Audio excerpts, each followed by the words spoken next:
कब्र की अंदरूनी खूबसूरती के लिए खुद मेहनत करो, क्योंकि घर वाले से बाहर से मार्बल लगाकर भूल जाएंगे।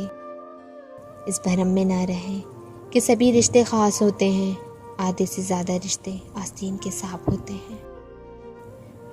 ये लोगों के चेहरे पे मुस्कुराहट लाने वाले जब अल्लाह से बातें करते हैं तो रो पड़ते हैं।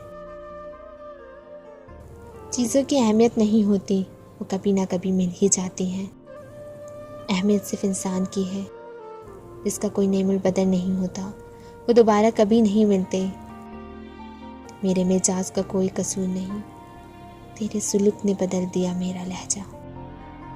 मुझे अपनी माजी का दुख नहीं है, दुख तो सिर्फ इस बात का है कि मैंने गलत लोगों पे बहुत वक्त ज़ाया किया है। बेहतरीन रिश्ता वो है जो आपके ऐब जान कर भी आपसे ताल्लुक़ ख़त्म ना करे, और बिलाशुबा ये रिश्ता आपका अल्लाह के अलावा किसी से नहीं।